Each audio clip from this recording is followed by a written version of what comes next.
Donald Trump and the whole Afrikaner movement. How are you processing it from your perspective as a South African? And Afrikaner, I'm a weird one. I am seen by many white Afrikaners as a traitor, as a huge traitor to the cause. Because I joined the ANC and MK in 1988, I am seen as a sellout. The ANC is still the ANC, but the people in the ANC are not ANC people, I remember. The statement made by Mandela was as follows: if the ANC one day does to you, which the apartheid government did to you, then do to them what we did to the apartheid government. Quote, unquote. So, Kwazema, I'm just following the instruction of my last commander-in-chief. Day after day, we are scoring own goals against the biggest economic power in the world. Because I think we've got a dream and an idea that Russia and India and China is going to come bail us out. It's not going to happen. So that has now sparked a massive racial tension because the far-right groupings and the right wing, and call it the conservative Afrikaner side, is trying to protect itself because it feels that the ANC is now doing apartheid in reverse. Thank you so much for joining Kwazema here. This is going to be the first podcast I'll be having on this channel. I launched this channel as a West African to really start understanding South Africa, because I came to realize that we in West Africa really do not know South Africa. And I thought that this would be the beginning of a journey to really try to educate, the wider West Africa, most of those, my audience in West Africa, but also at the same time, the wider Africa, on how we can really start to understand and conceptualize and really think about South Africa. And so joining me here is De Beer. My first time also of meeting him, speaking to him for the first time. But I remember the first time I saw him on TV, he was with a guy from the DA party. I was starting to understand things, and the guy's name was Chris Pappas. And De Beer said, if the ANC doesn't win by hook, they will win by crook, something like that. And so I was really like, whoa, this sounds like a really powerful politician. I'd really like to talk. So since then, I've been working my way through to try to really get to meet you, and I'm finally happy that we sort of like made this happen. So thank you so much for joining us, Neil. And first of all, I just would really would like to ask just this question that, for my audience watching this video now, I really don't know. I really want to hear what you think. What do you expect that anyone watching this podcast would gain from listening to this interview? Probably just a few words from you. Yeah, I'm quite honored to be the first one. Yes, that will now be historic. So no one can take that title away from me. So, what an honor, Kwazema, to be with you. I know that we've been working together to get this done. I've just been all over the show, but a privilege to be with you and share some of our thoughts. Yeah, I have a philosophy that they say you judge a book by the cover, but I have an addition to that, which will be my opening statement as an African, is that we judge the book by the color. So the world has become a universal platform where we have currently battles on religious divide. As you know, the Muslim community and the other communities that want to have more Christian foundation have now found a platform called Gaza to start a world separation, tragically, on religion again. The battle of racism, the history of colonialism, slavery, enveloped over many centuries, has also remained that we now on color also judged and separated. So there's a fundamental beginning that says that if you don't know who I am, I would look to you as a true white European colonist. Yet you don't know that I was a member of Umkhonto we Sizwe and joined the struggle, the armed struggle with Mandela to bring freedom to the country. So that's the first lesson we should learn, is that not every book has a specific cover. So I'm an African. I was born on the continent of Africa. I am not European. My father's forefathers might be. I have no synergy with Europe. I'm an Afrikaner. And that blood, that soil, that sun, that laughter, that culture is in me. That's why I made a fundamental statement the one day to say, when Thabo Mbeki did the I am an African speech, I was present. And I got inspired again to understand that, firstly, we are all human beings. Secondly, we have separate cultures. And thirdly, we are people that have different ideologies, but we share one thing in Africa, Kwazema, and that's Africa. And if you're not born in Africa, I'm not saying that if you come and visit or come and stay, there's a difference. We should be proud to be Africans. But our biggest problem, and I'll conclude with this opening statement, is that for a very long while, we just cannot unite as one huge continent, 1.23 billion people, that matches India, that matches China and America, and we cannot unify because of the lack of leadership on this continent. And that's what I'm fighting every day, to say that we are better united as 55 countries, to stand together as an economic bloc. And in actual fact, very few people know that for 2 years, I was the first Secretary General of the Organization for African Business Development that put the plan together to unite Africa as an economic bloc, but it dismally failed. It still failed because of the US dollar, the euro, in bags going to our leadership. Not all of them, but corruption is the killer of our future generation. Wow. That's such a powerful opening statement. Thank you so much. I remember, especially when you speak about that you're African, I think during my PhD studies, I remember this video where we were deliberating, because I used to teach lectures on social exclusion, and we had pulled in racism and all of that. So I remember particularly this day I saw a video of you saying that you are African and that you don't consider yourself white. And in fact, it became a topic for me in my study group on race, racism, anti-racism, and the problem of, how to problematize the African, just like as you've rightly said. And, when I think about the name De Beer, all right, I was also in a conference, I think it was last year, and there was this lady, I think she was from Tanzania, and she mentioned about how when the name De Beers comes to her, she feels really strange and awkward, because I think she speaks about the history of De Beers, I think in Zimbabwe and in that region of the South anyway. But I'm really curious to know, and also to probably a West African someday, or an Atlantic Black someday really watching this video.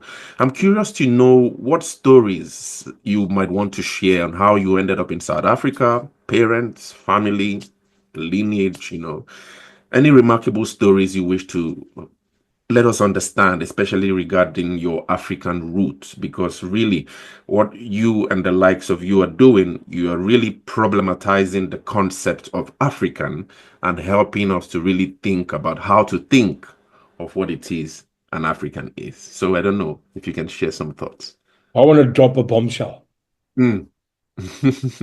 Clarify this De Beers myth. And your audience, and you are going to be shocked. Again, it is naivety.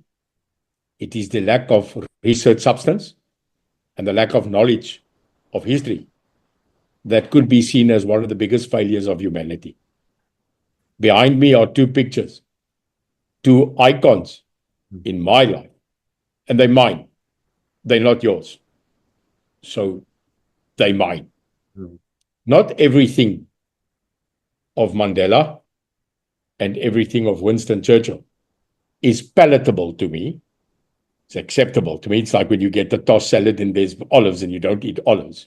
You don't throw away the salad. You just pick up the olives. So I chose great people in the world that are mentors in research to me. So Golda Meir, Gandhi, Churchill, Margaret Thatcher, Nelson Mandela, Howard Tambo. These are the people, JFK, wisdom, people that Barack Obama, these people did speeches, and Malcolm X, Martin Luther King. These are the people I've based my theory of the transition of humanity on. And these are some of the greatest people that lived as humans. The myth about De Beers is an absolute comic relief when you find out the truth. So, as you all know, there's a big hole, Kwazema, in our country's geography called the Kimberley Hole, Kimberley Gat. And that is probably one of the biggest diamond finds that was ever done in the past 2 centuries in South Africa. So the story goes, a gentleman called Cecil John Rhodes, who was a pioneer in the British Empire and had a huge link with America in the late 1800s, came to this little place called Kimberley. And that's where the word kimberlite comes from, which now is an international terminology, that if you find a kimberlite pipe, it's a diamond pipe, but they called it kimberlite, Kimberley. So dominating was this company of Cecil John Rhodes.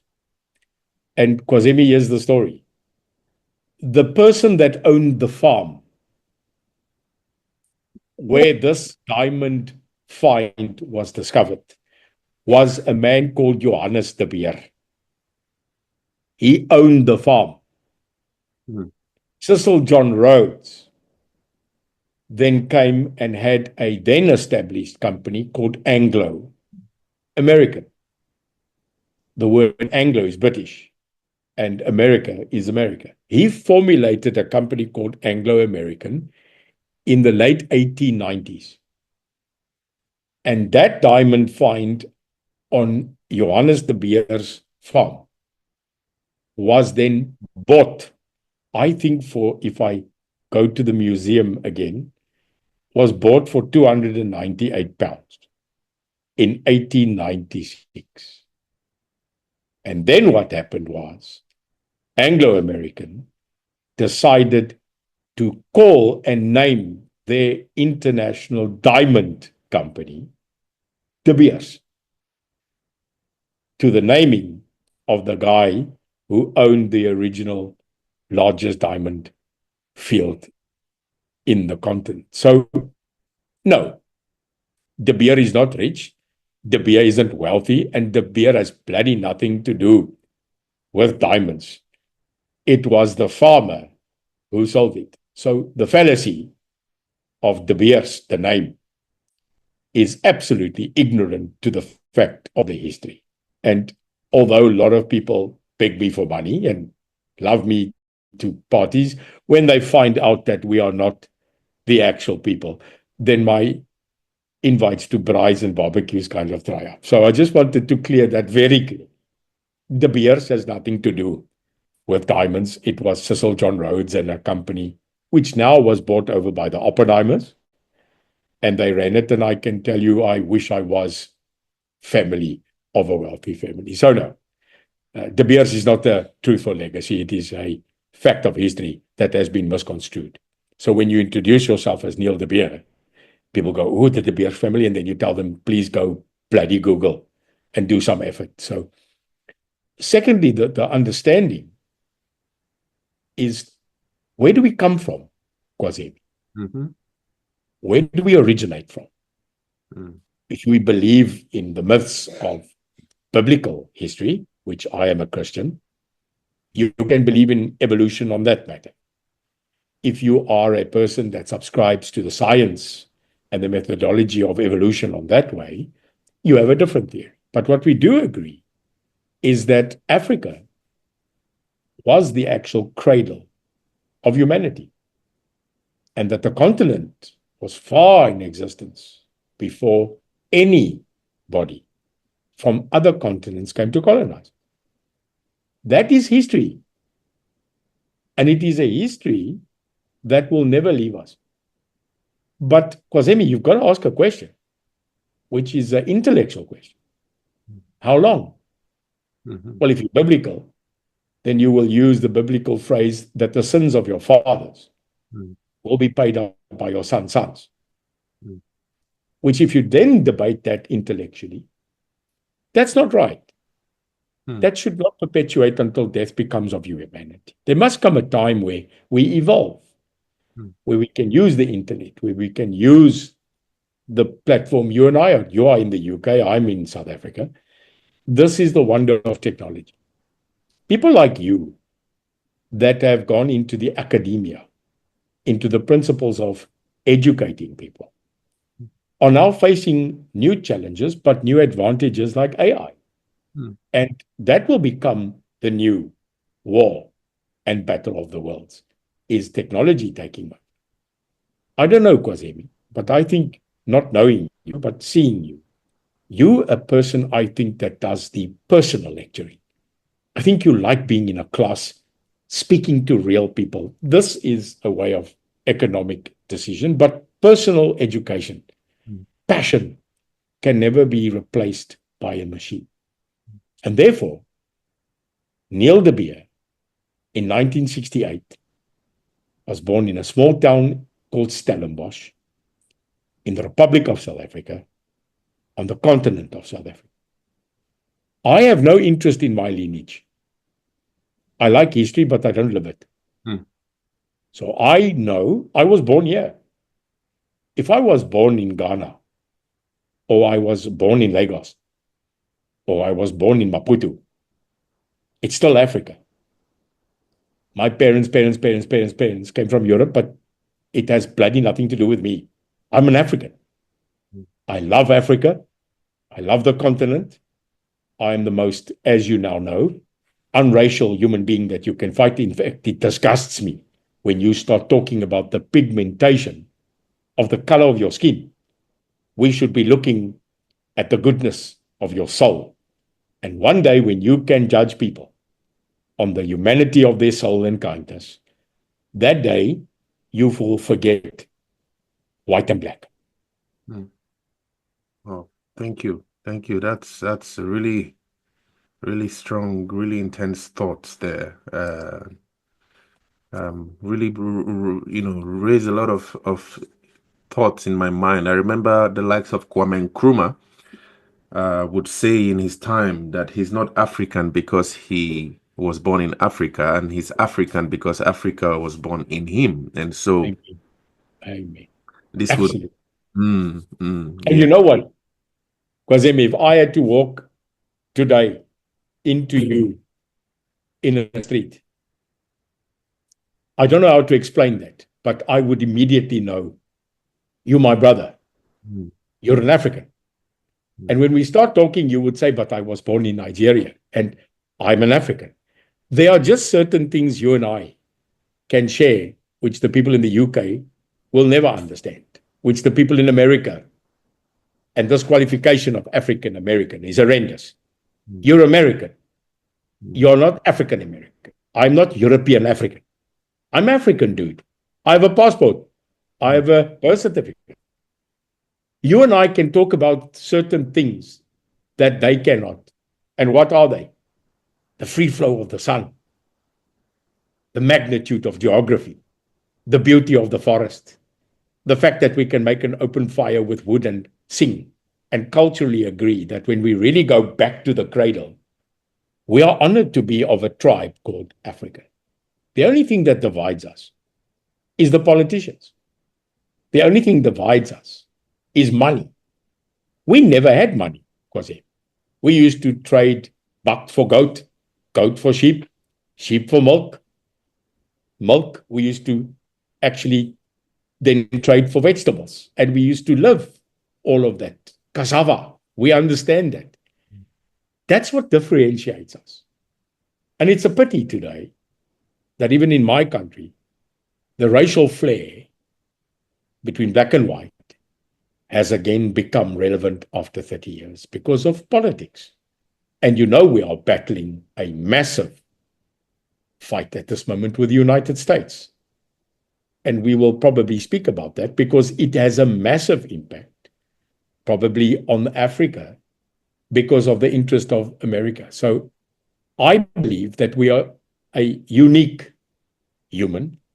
And although we come from various entries, because you are a white person, you cannot carry the legacy of 300, 400 years.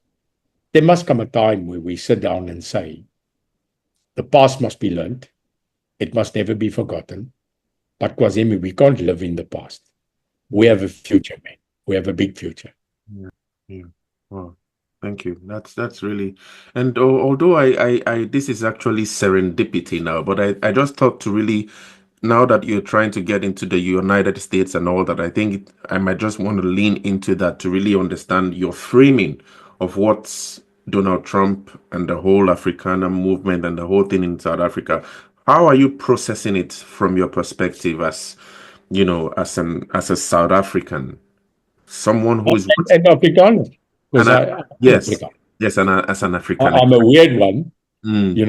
I am seen by many white Afrikaners as a traitor, as a huge traitor to the cause, because I joined the ANC and MK in 1988. I am seen as a sellout. I always say, if you call me that, then you obviously are a racist. So that argument will never end. I did not join Nelson Mandela, the ANC, and MK because I decided to turn on my own. I will never turn on my own. But we didn't have a choice. We knew in 1994 Nelson Mandela would become president.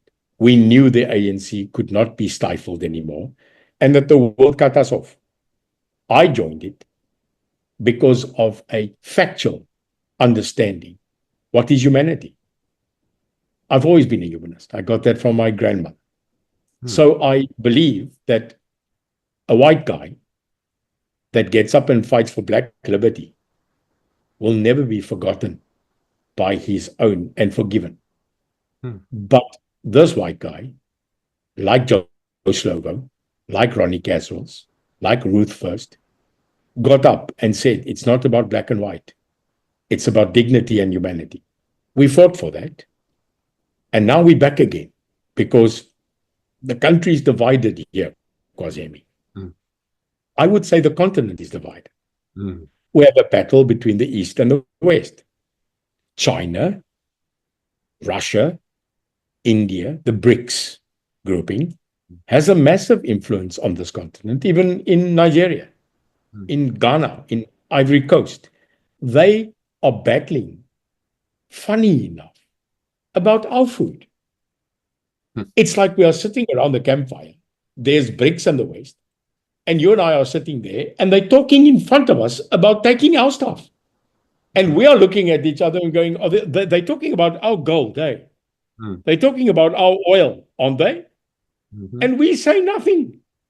We just sit there and we let this debate go on and let China and the rest of the continent battle it out on our soil. And that's why I'll go back to say that South Africa sits in a very precarious position. We are a founder of BRICS, Brazil, Russia, India, South Africa. BRICS has now increased threefold, including now Middle East countries as a partner. We are looking at trying to partner up with their currency and their economic support. But that brought dialect conflict with America. Now, Kwazema, we can say what we want, but the dollar rules. It is the global currency. And therefore, even China owns more dollars than the US do. So they can't change to the one. They have too many dollars. So when America decides to shut that tap, we will suffer the consequence. But this government, this ANC, the ANC, is leading the foreign dictated policy, and it is contrary on every level to the United States, to Donald Trump, because he only cares about America. He doesn't care about foreign policy. But this thing is funny, not in a comic way, but weird. Why is he picking on us? Why South Africa? Well, he says that we are friends with Iran, mortal enemy of America. He says that we recognize Hezbollah and Hamas, and that we support their terrorism, as what he calls it. We support Hamas and Palestine. We took Israel, this little country in the world, took Israel to the International Courts of Justice for genocide. So day after day, we are scoring own goals against the biggest economic power in the world. Because I think we've got a dream and an idea that Russia and India and China is going to come bail us out. It's not going to happen, Kwazema. So that has now sparked a massive racial tension, because the far-right groupings and the right wing, and call it the conservative Afrikaner side, is trying to protect itself, because it feels that the ANC is now doing apartheid in reverse, which was never, I can tell you that, the ideology of Nelson Mandela. Never. Nelson Mandela wanted reconciliation, and he wanted a rainbow nation. That rainbow's gone. It's now black and white again. And that is our problem, is this American issue has hugely divided our country again into race. And it's sad, but this voice you are hearing now, I am standing up in this country, and I'm talking the truth to say, stop this now. 30 years of reconciliation is being destroyed in 1 year. And Kwazema, you're an African, but you are passionate about this continent. South Africa cannot burn again because of international hyenas stripping us of. Well, thank you. Thank you. That was really timely assessment of the situation. But anyway, I'm very curious about your decision to get into politics in South Africa. So I know you've spoken about how you joined the Nkonto Wesizwe party and all that. And really, I can tell you, most of us in South Africa, except those who have really studied the ANC and all that, really do not even understand the whole thing with the Nkonto Wesizwe, the details of the ANC and all that time. So I spoke to, while planning to meet you, I spoke to one of your, the team, and they spoke about that I could get some articles on you and books and all that. And I placed an order for a book, this book called Undercover with Mandela Spies. And it's yet to arrive though, but I'm expecting it. I also found... Yeah, I can sign it one day. Yes, that would be really, really nice. Preferably on African soil, Kwazema. Exactly. Yes, I'll definitely find a way to get there and have you sign it. But I also read this really interesting abstract from the Mail and the Guardian, all right? So it was written by this guy, Bradley Stein. And in the article, it felt like a movie going through everything Stein mentioned and, mentioning you and some of the actions that was going on with this whole thing around the whole concept of Undercover with Mandela Spy. So can you please help us understand or expand a little bit on the whole concept of Mandela Spies? Why was this necessary at the time, or was it necessary? And any remarkable stories you can share as regards that whole anti-colonial movement in West, East, Central Africa, 1960s. I don't know if you know about the Biafra War, Igbo, ethnically Igbo, the Patrice Lumumba in the Congo, in Nkrumah's coup in 1966. Anything, I think it would be really helpful for like a West African listening to you now and understanding all this. Yeah, I think to set the tone, West Africa is the cracker in the crack. It's the color in the dress.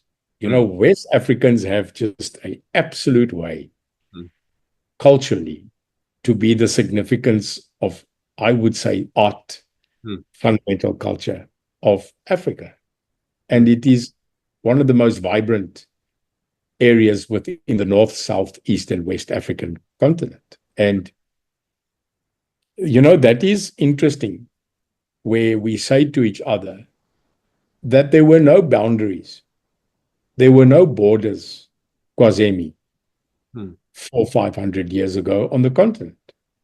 mm, When Britain, countries like the Netherlands, the Dutch companies, the UK, the Portuguese, the Belgians, found their way to the continent, you could clearly see that there was an influence to change us.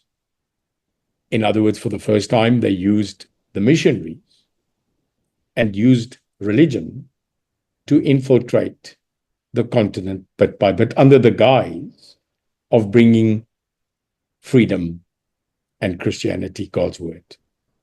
Many people know that was not the real fact, and that genocides were actually committed in the name of God and Christianity. But as that influences came, the West brought their technology to the African continent, we started to change as human beings. We started to alter our culture to adapt to the West. And slowly but surely, we started to lose the battle of self-identity, because the Christian culture, the modern culture, the Western culture overtook us, sadly, in many ways. And then it became the battle of slavery. It became the battle of resources, and the plundering started. And that is history. The African National Congress was founded in 1912. It was not called the ANC. It was then a united Black consciousness movement that unified the then centralized Black African leadership for the freedom of South Africa. That was done 2 years after the First Republic of South Africa was declared in 1910. And that was the first ever coalition, Kwazema, in South Africa. And it was between the Boere and the English, which ended the Anglo-Boer War. Paul Kruger became relevant, and we had a republic. And here's the thing, not a single Black man was invited to those talks. So you had the majority of the population in 1910 sitting here and being ruled by two previous enemies, the United Kingdom and the Boere, the Dutch. And that was unacceptable, because again, the minority was going to rule the majority. And that's why in 1912, in Mangaung, aka Bloemfontein, the first meeting of that Black conscience movement started. They were never revolutionary military orientated. They wanted to negotiate a peaceful settlement with the inclusion of the majority non-white population who owned this country. Now, can you imagine you are being excluded and you are being told that this is how it works? So boundaries were drawn, provinces were created, and since 1912, the ANC then continued to do peaceful negotiations and chats. Not sure of the exact year, but in the late 70s and late 60s, a lawyer called Nelson Mandela started to be a leader in the ANC. And funny enough, when the apartheid system really started to kick back, the occasion of 1976 of the Sharpeville conflict, the shooting of the kids, the uprising in the country started to become militant. And it is then the fact that Nelson Mandela went to the executive of the ANC and said that he is going to start a military wing called Umkhonto we Sizwe, which means the tip of the spear. He went to Algeria and got his first military training in Algeria. They then established MK against the will of O.R. Tambo, Walter Sisulu, and Govan Mbeki. They did not want a military onslaught. But it became real. The apartheid state started with huge suppression under state security. People were being jailed and sent to Robben Island. So the military struggle started as the MK division, as the military wing of the ANC. Just like the IRA, you had the political group called Sinn Féin, and the IRA was their military. The MPLA, FAPLA, UNITA, SWAPO, they all had a political party, but they had a military division to fight at that stage the West and the Western ideology. So it was kind of under pressure that the ANC became a guerrilla fighting military division. People going into exile, camps in Angola, camps in Zim, and Swaziland, Lesotho, and Mozambique. And that then became the system of trying to fight the apartheid system. I'm not a spy. That's a movie terminology. I am a educated, highly trained intelligence officer. You went to school for that. You get taught how to do intelligence, and also, more than that, more importantly at times, counterintelligence. So we were schooled and trained in that. The best way to classify a spy, it is a highly educated, intelligent human being that can distract vital information at times from another person without that person knowing. That's the translation of a spy. So I joined in 1988 for various reasons. It is described in that book. A small unit that was linked to senior members of the ANC intelligence network or spy, one of them called Jeremy Vieri, and the other one on the book cover, Andre Lincoln, which were our leaders and our icons.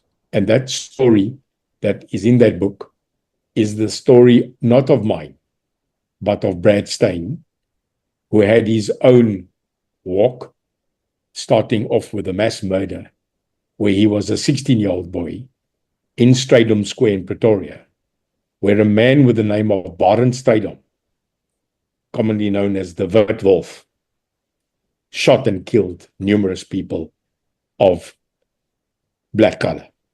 And my friend Brad Stein was in that square that day.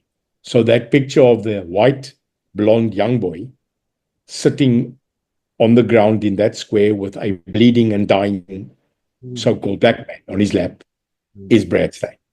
Oh, wow. So he wrote that book, but unfortunately I occupied 3/4 of his life, and I am in that book. And it's an interesting book. Yeah, there's a bit of fascinate and I think addiction like any author does. And it was not all at Hollywood stricken. There were serious times of peril and death and danger. But that is the story. And the necessity for the ANC to build up an intelligence division was critical, because we needed to know and understand what the enemy was doing. It's called KYE, know your enemy. And at that stage, Kwazema, I'm white. I was in the military of the apartheid era. So who better than to infiltrate the then right-wing and the then apartheid system than two young white guys who actually gave a damn about freedom, and we put our lives at risk to do so. So it then grew. The intelligence agencies got stronger. The network of MK became bigger.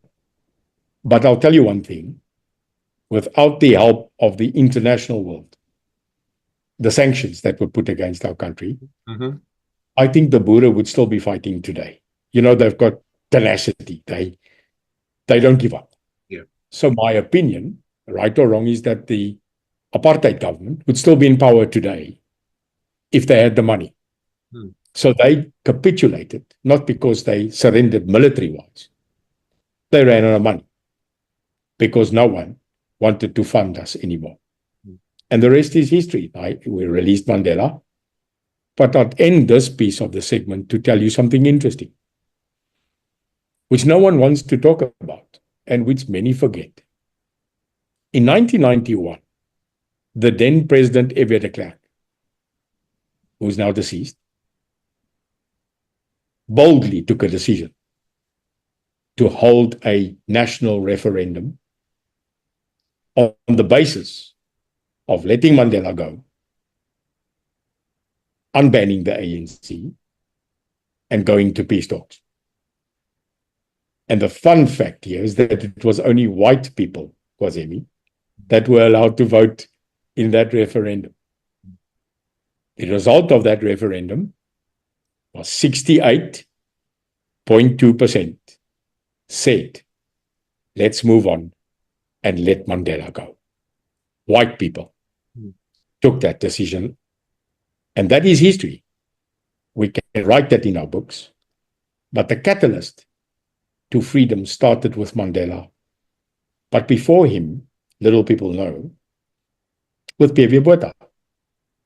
So it wasn't the Klerk that met Mandela first. It was the old crocodile, P.W. Botha. But there was a problem in his negotiation. It stands now in record that he would only release Mandela on the condition that he commanded MK to lay down their weapons, and Mandela refused, so they locked him up again. Only with F.W.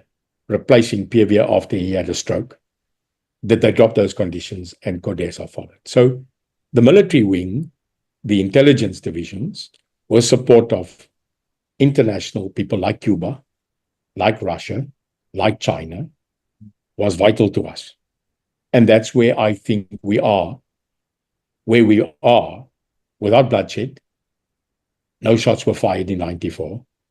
We had probably one of the most peaceful transitions on the African continent and in the world. And that's what we're fighting for, Kwazema. We are fighting to remain the memory of people like Chris Hani, people that died in our midst, so that today you and I freely can talk about our opinions in a democracy. Thank you. That's very rich, really, really rich thoughts there. Okay, so I think my next question, one of the things that still also gets me really interested to understand some of the things about South Africa is about now I'm speaking about how that my understanding as a West African would be that the ANC was fighting for the liberation of Black Africa, especially from apartheid right in South Africa. But if you can help us get into the headspace of the time, this was now, if I can say, affiliation with many Africans at this time, which was a Black-dominated, Black-led party in pursuit of Black liberation. I know you've spoken about how you might have been seen as a sellout within the white Afrikaner maybe community at the time, but how did you fit into the wider group? This is really important for many a Black consciousness movement people trying to really understand and negotiate. A person like Neil De Beer fighting within a Black consciousness movement in Africa, fighting for Black liberation. What was the relationship between you and other members of the movement? Did you face any kind of exclusion, rejection? Can you paint a picture for us of that period? Any remarkable stories, events? What kind of connection with other freedom fighters? Probably Frelimo. There were the guys like Amilcar Cabral. Those of us academics, we read a lot about Amilcar Cabral, West Africa. did you have any kind of personal connection to the stories you can share with us? Thank you. They asked Morgan Freeman, Mm. well-known actor and black activist. They asked him a question one day on a TV show.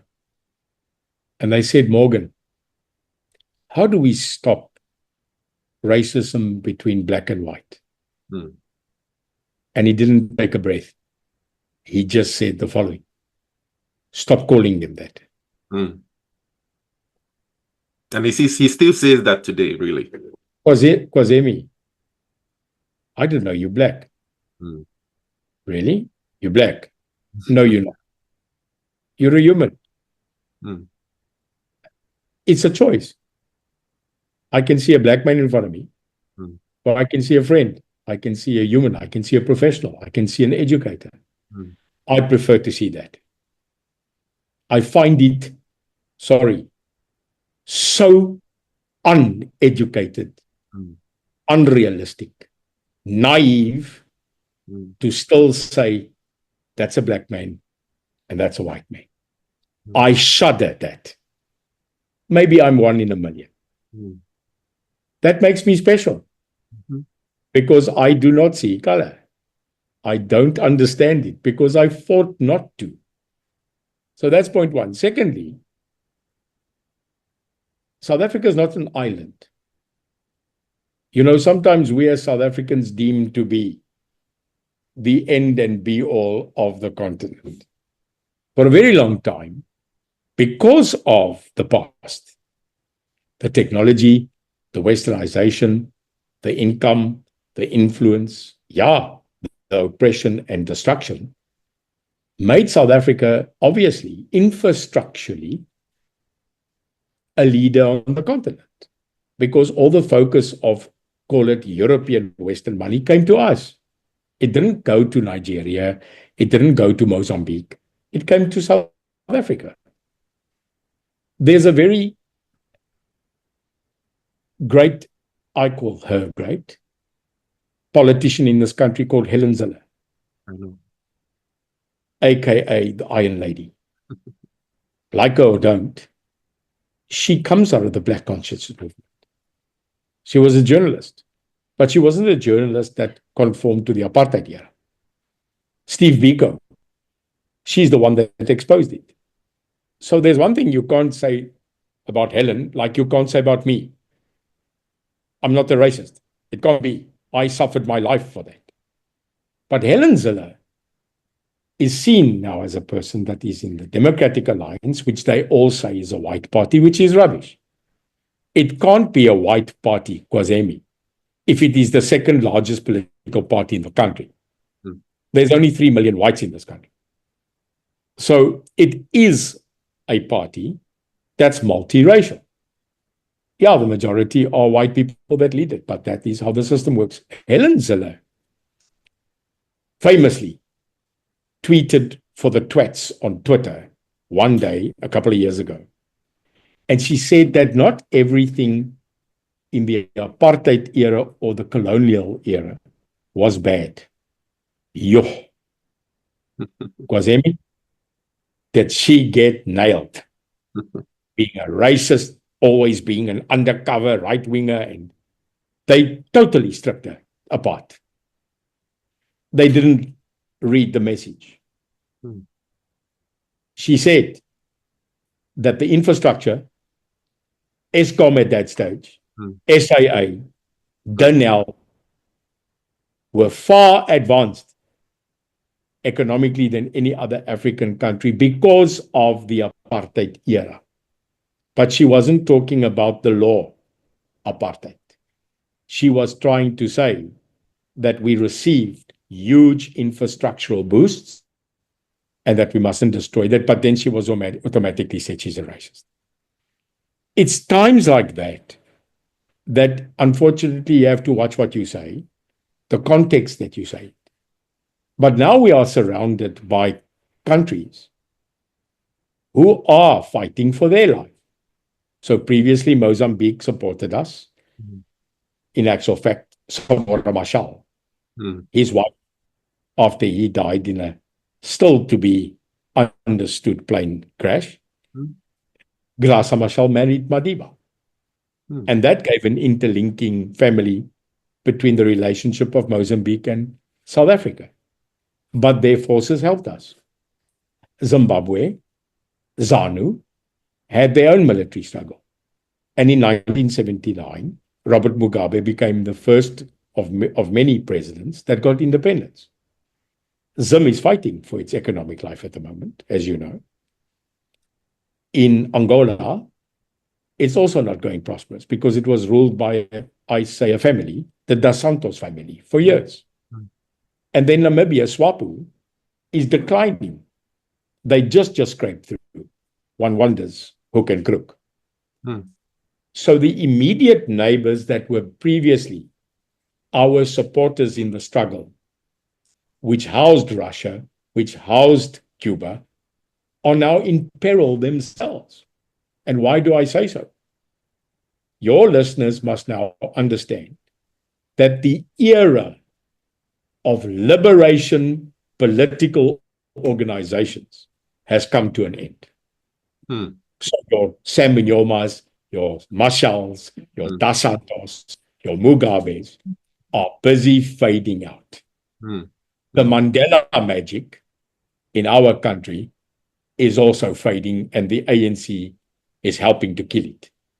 The new generation of, I don't know what you call them, X or I don't know, next gen AI. Nelson Mandela was an old man that was some or other time a liberator, and he was stuck on an island. They don't know him.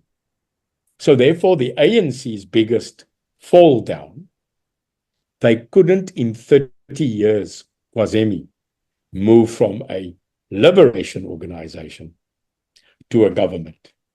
And all those countries I've mentioned, Sudan, Juba, Khartoum, CAR, DRC Congo, they are all failing because they are ex-liberation, ex-military. I mean, the Kabila family wanted to be His Majesty. They own it. They don't see themselves as democratically elected people. And can you imagine going from 66.2% of the vote in 94 to 40% last year?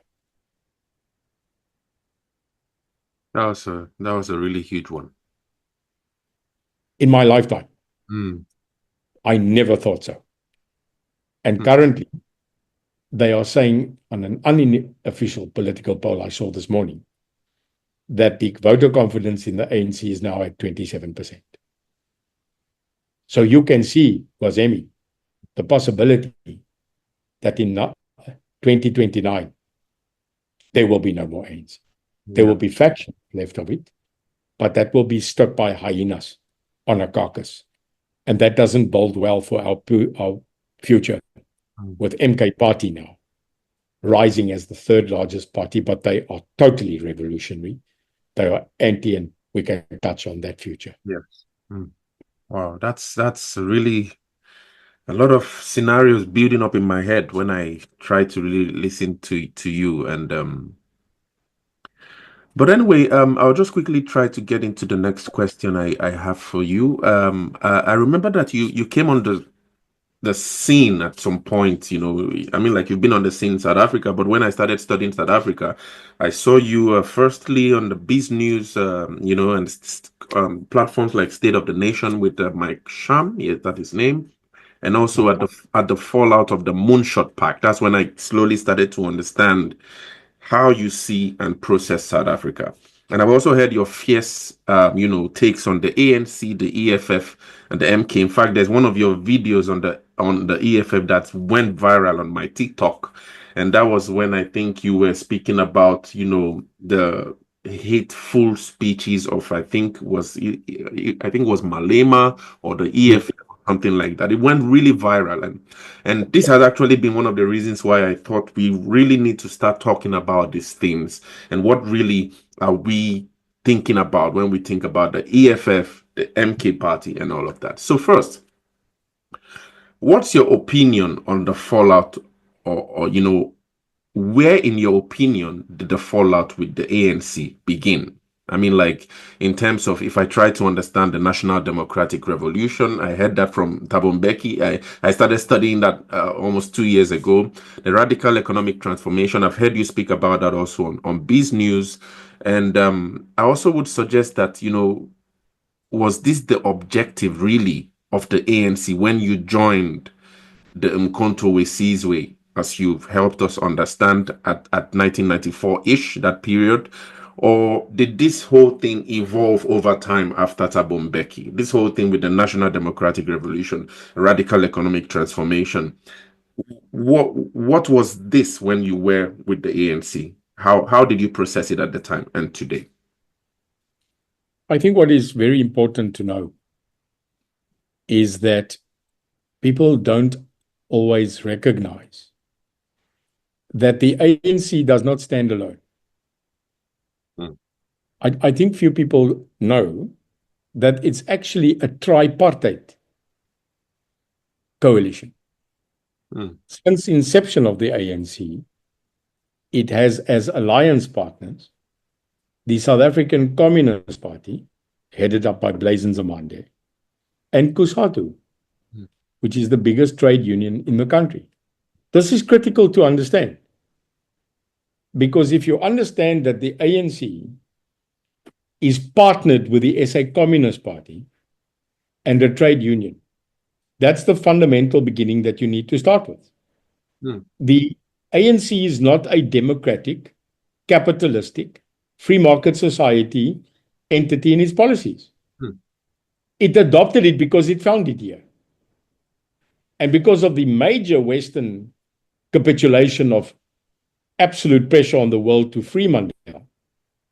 But there were demands made.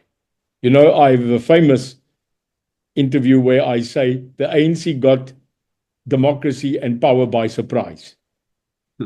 We didn't know we were going to get it. And when the national party in this country decided, Kwazema, to give up and to let go, they did it in such a rapid turbo speed.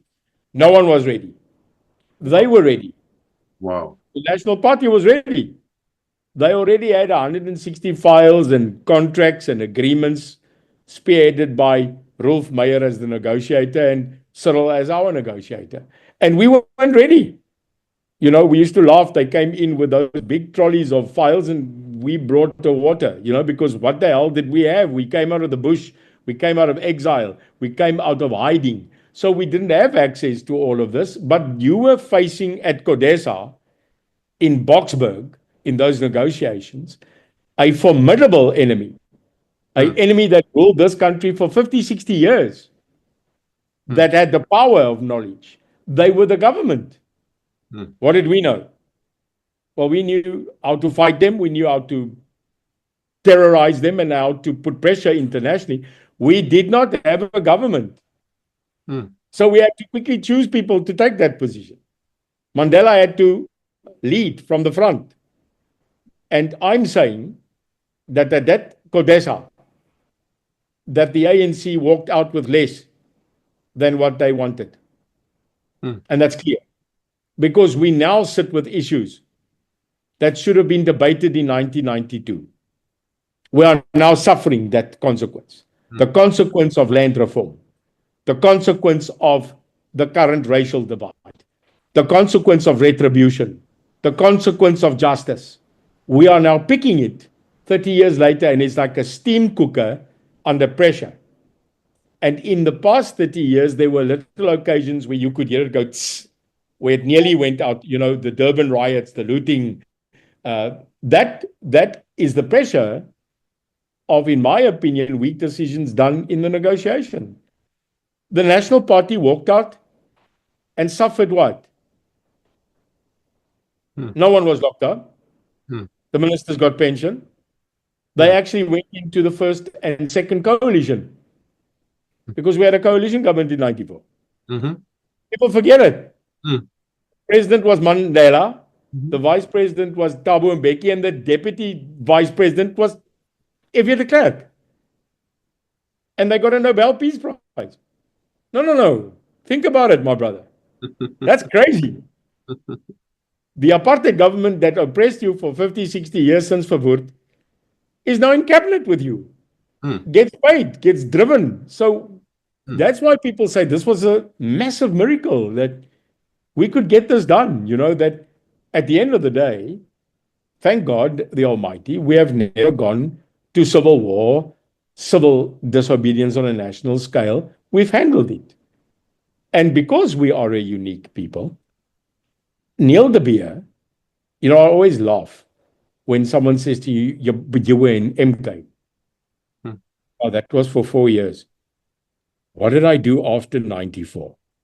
It seems people don't understand that I have had a life for the past 30 years. And no, I was not in the ANC employ. No, I was not in government employ. I went to business. I started the first ever rugby university in the world. I owned a company called Rhino Rugby. I was the member, and part of that management team of the under-21 Springbok rugby team that won a World Cup in 2005 in Argentina. I was one of the personal founders of the IFA, which was an international investment fund for infrastructure in Africa for 6 years, based in Barcelona. I've been busy, not with politics, but with the economy, which I'm good at. But 4 years ago, I came back to this country. I had a lot of staff in our employ, and I was shutting down. I was leaving because of what was already happening with the looting, the Zondo Commission, the strife in this country. I saw that the ANC is still the ANC, but the people in the ANC are not ANC people, I remember. So I was leaving Kwazema. I was emigrating, shutting down my offices, terminating employment, withdrawing out of South Africa. And then a friend called me, a mentor, and he said, there's a rumor you're leaving. And I said, yes. And he said, please don't go. You are one of the last people that can bring together black and white, because you were on both sides. You understand both sides. We need that right now. I then took that, I don't know, Kwazema, crazy mad decision to enter politics. And that's 4 years ago. I started the United Independent Movement, in actual fact, not as a political party, but as a movement of change. And then we decided to enter myself as an independent candidate. The law then stopped us from competing, and I had to start the party. And that was my entry to politics, and my founding statement to the media that day was that the memory of Nelson Mandela, the struggle that we came through, and the statement made by Mandela was as follows. If the ANC one day does to you, which the apartheid government did to you, then do to them what we did to the apartheid government. Quote, unquote. Wow. So, Kwazema, I'm just following the instruction of my last commander-in-chief. I'm now doing to them which they did to others on the same way. Wow. Wow. Wow, that's really wow, that's really powerful. I doubt, I really don't know, I'm not sure a lot of most of us in West Africa know all of this. Actually, Mandela for us really stands as an icon, but we're really not delved deeply into all of this you're trying to really break down for us, and I really appreciate you. So now I want us just a little bit deeper, in the next few questions. So I know I've been studying, the beginning of my own political research and all that. Black consciousness and all that began with the EFF, especially, the whole thing with white monopoly capital. Those words were so popular 3-4 years ago. And the black African Americans, like you actually argue, the blacks and the Atlantic, this was a really popular kind of like notion coming from South Africa. And for me, the EFF was kind of like, wow, who are these guys? And I started studying slowly. And now that's actually one of the motivations that got me to create this channel. But getting now deeper into South Africa's politics, I see that the story it's with the EFF is really, really different. So to me, the EFF almost feels like an offshoot of the ANC. I think a lot of commentators speak about that a lot. Very popular in West, East, Central Africa, the Caribbeans, the islands. As a South African politician, and really, I just really got to know that, you just got into politics 4 years, but you've done a lot. You've achieved, the UIM has achieved so much unbelievably within 4 years. So as a South African politician with this insider knowledge of the EFF's positionality in South Africa, not outside now with the popularity, what impact do you think that the EFF could have on the future of Africa, especially with this whole movement with One Africa, borderless Africa, which they also, have as a mantra, but having a different kind of understanding and positionality in South Africa's politics? What impact do you really think they have? Look, Julius Malema was the president of the Youth League of the ANC while I was in the ANC. And he had a major following. At that stage, the Youth League, as always, dominated and was the cornerstone of the ANC. There are three rocks that carried the ANC in the past. It's the Youth League, the Women's League, and MK. Those were the foundations of the ANC. They have all disappeared. They have all fallen flat, which means that the critical mass that kept the ANC relevant has fallen apart. The last real dynamic leader of the youth in this country was Julius Malema. And when he got expelled out of the ANC, it was like he took the Youth League away.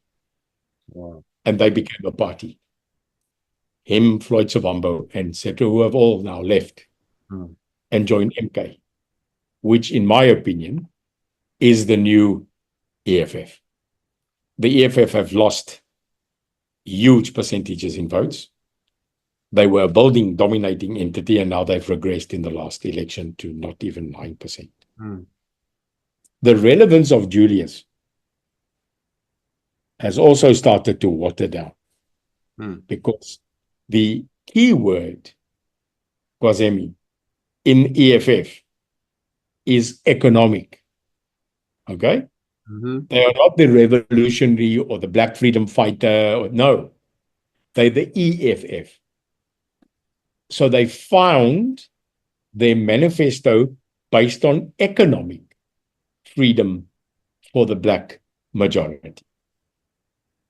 The economy doesn't work that way. Economies are no longer scaled to country.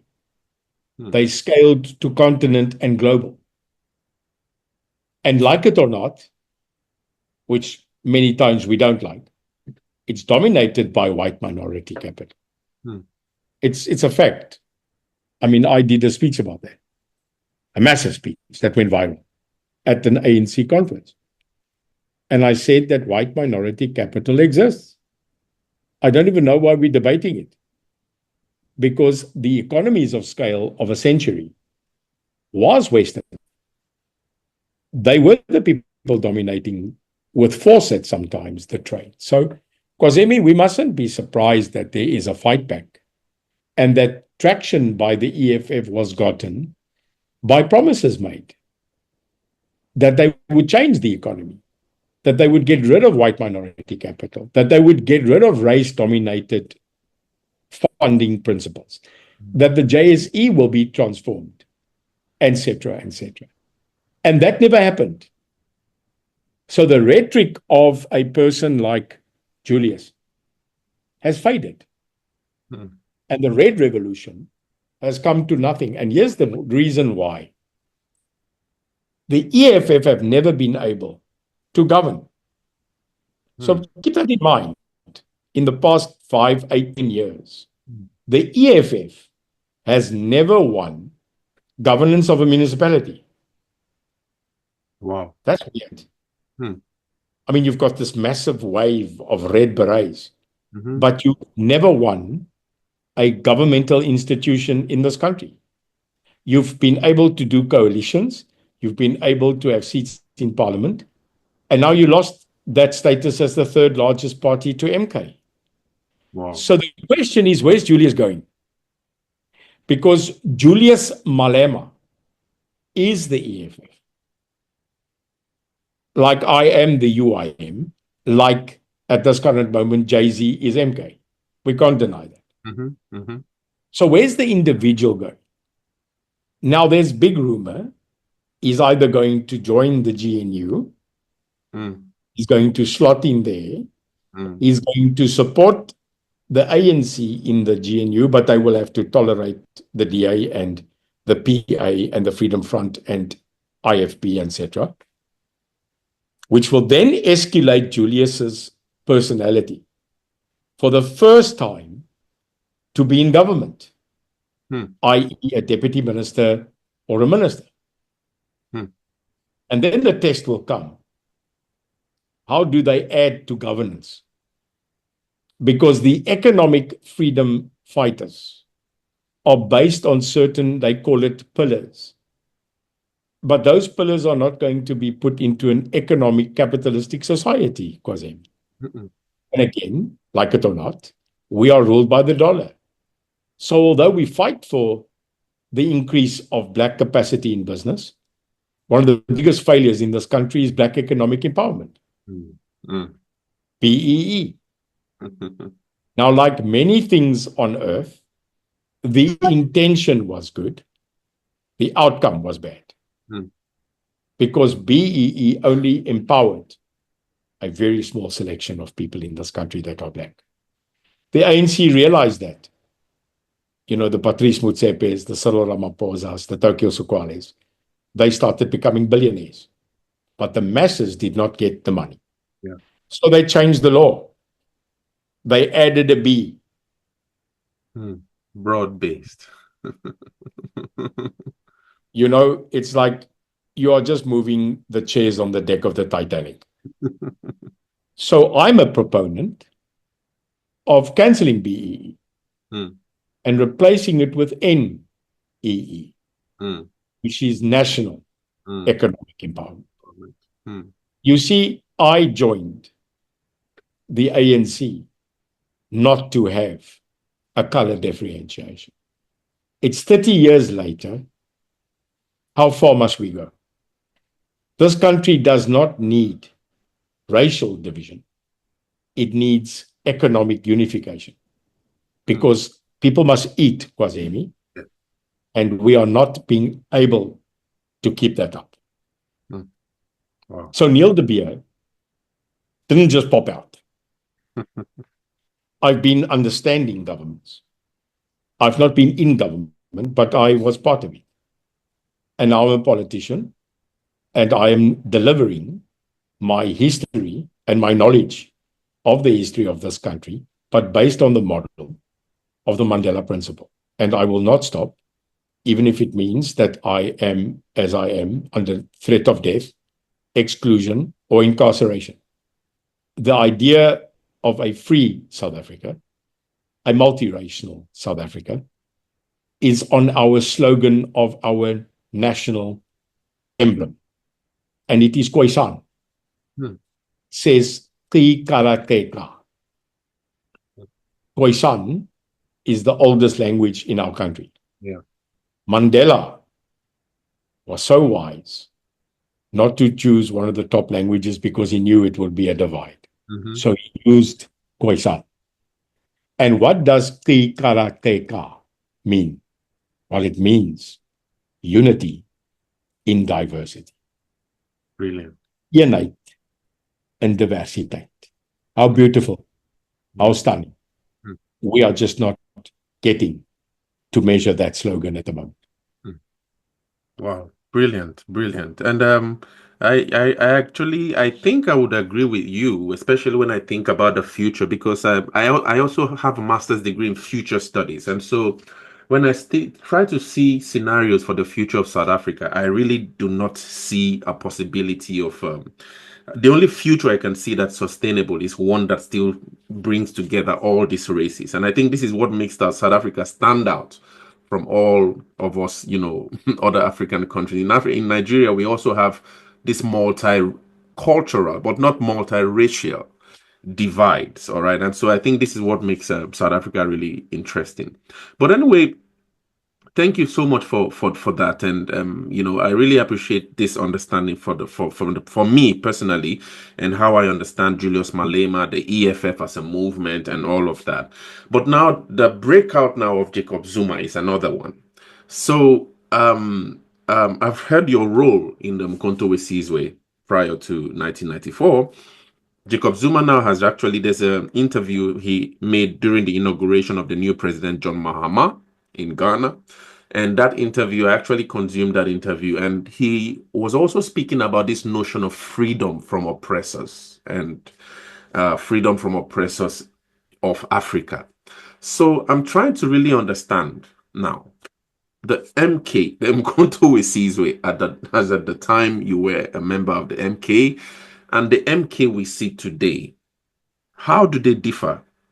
And also in terms of how you process what's really going on, the transcendental usage of the MK, the name MK, and today. Are we seeing a possibility of the emergence of the same objectives, or how do you process that whole thing with Jacob Zuma coming to the political front again with the name MK Party? No, they stole the name. I mean, Hmm. this is stolen valor. Hmm. If you go look at every member of parliament, take their ID and ask them where did they serve under MK. Hmm. Does not exist. You know, the fact that they wear camouflage and took the MK emblem Hmm. is a fact of stolen valor. There are people in the MK party that were never MK. I've never heard of a person that is 25 or 35 years old that served in MK, because bloody well MK got disbanded in 1994. You can't be an MK soldier. You are a veteran. It's like ZANU-PF that invaded the farms. They had 18-year-old people saying they were war veterans Hmm. when the war ended in 1979. We can't be that dumb. So a brilliant stroke of genius of a couple of people, including Jacob, to take that name and defend it, because he knows that that name has a huge weight of credibility. So the ANC fought it. They tried to stop it, but no court in this country stood against Jacob Zuma. So MK Party was registered, and they continued. And on that wave of revolution, of bringing back old ideologies of national empowerment, nationalization, the ethos of communism and socialism, spurs the old guard and some of the young guard to be part of a revolutionary and huge growing party in this country. Hmm. So we can't deny that within 5 years, they've done what the ANC could not do in 30 years. Hmm. They became the third largest party in the country. De facto, they are the official opposition now, Hmm. because the DA has become part of the GNU. Hmm. So the actual official opposition in parliament is MK. And they are wreaking havoc. But they're not dumb. They're not stupid. Hmm. They appointed a person called Judge Lope as the leader of MK in parliament. Why? Well, although he was kicked out of justice, he's a constitutional specialist. And what is MK's clear first objective at the moment, Kwazemi? It is to change the constitution. So when people say that you can ignore MK and that they are Jay-Z rebel, you are making a mistake. You know, there's a snake in your car. Hmm. It's called a puff adder. I don't know if you have it in the West African continent. No, I don't think so. It's called a puff adder. Hmm. Grows to about 1.2 meters. It's a thick, thick snake. And it has the most toxic venom on Earth. And what the difference between a black mamba and a puff adder is that when you walk, a puff adder will not move. Not like other snakes. They run away. But a puff adder just lies there. And it waits for you to step on it and then bites you. That's MK. MK seems to be huge and unconditioned and ill-disciplined. No, they're not. They have strategy, they have money, and they have a person who undeniably, in the ANC terms, Jacob Zuma is an icon. And that's the problem we face at the moment. I say problem because economically, Kwazema, their economic system will collapse this country's total economy. They want to go back to the principles of nationalization and communism. It's dead. That economic system shut when the Berlin Wall went down and the Russian Communist Party became democratic in their own way. It's not going to work here. We are a vibrant economy. We travel the world. You are in the UK at the moment. You're a global traveler. You need pounds. You need dollars. Because when you look at your currency in Nigeria and you cash it in to where you are today, I don't think you got much. No. So what do? You have to translate and transfer the economy to a global scale. That's why I said to you, MK and EFF are trying to take us back to nationalization. The state should not be in business. The state should create opportunities for business people. Currently, this government and certain people are in competition with companies in this country.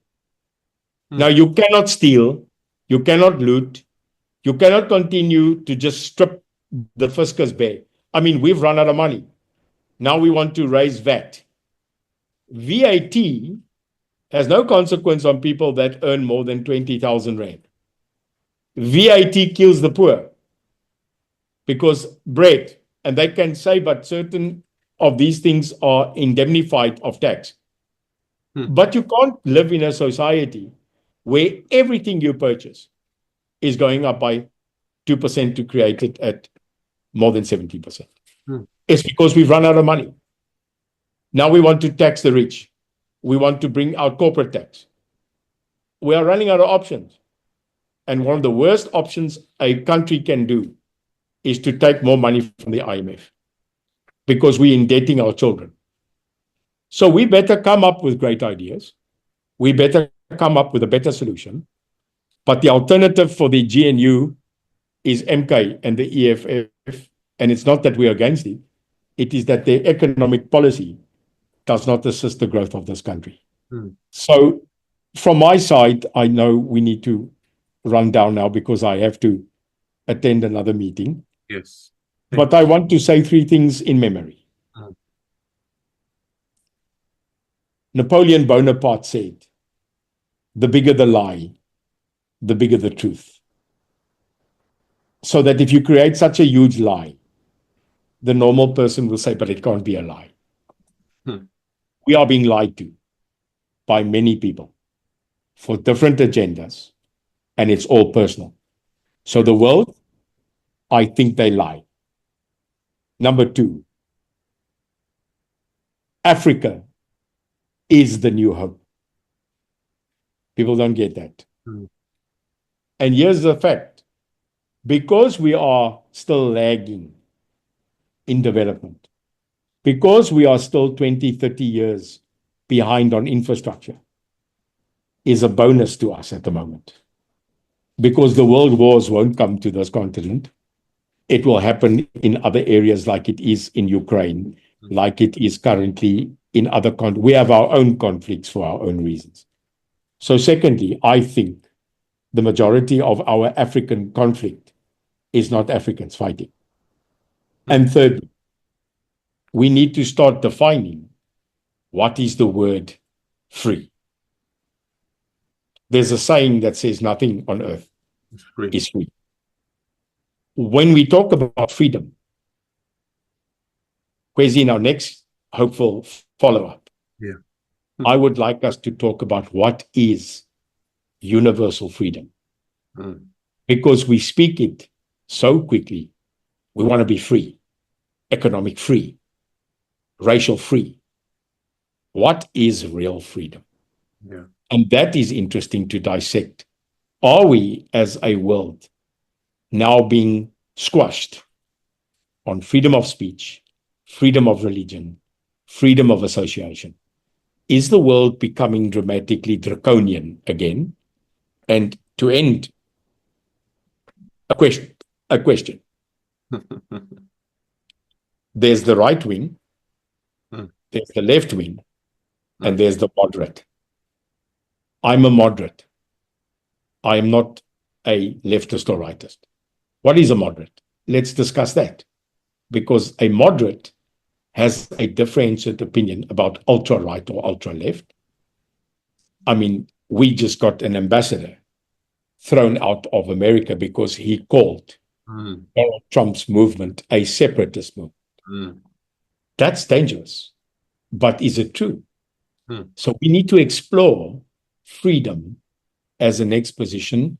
But one thing I know, in conclusion, landing my plane with you, I will always fight for freedom of the individual to exist, to coexist, and to fundamentally live his or her life according to their belief and their freedom. Thank you. Thank you so much. So much to think about, so much to ponder about. You expanded our minds a little on Kwazema, and I really hope that the viewers really enjoyed this session. Thanks so much. That was De Beer of the United Independent Movement, South Africa, and we would hopefully be seeing more of him to give us more thoughts and things to think about as we proceed with Understanding South Africa on Kwazema. Thank you so much, De Beer. See you in the next one. Thank you. And they say the person doing the interview is more important because he guides the question, and you are an unbelievable interviewer, and I look forward to seeing you again. Thank you so much. Thank you so much. Have a nice day. Bye-bye. Okay, bye.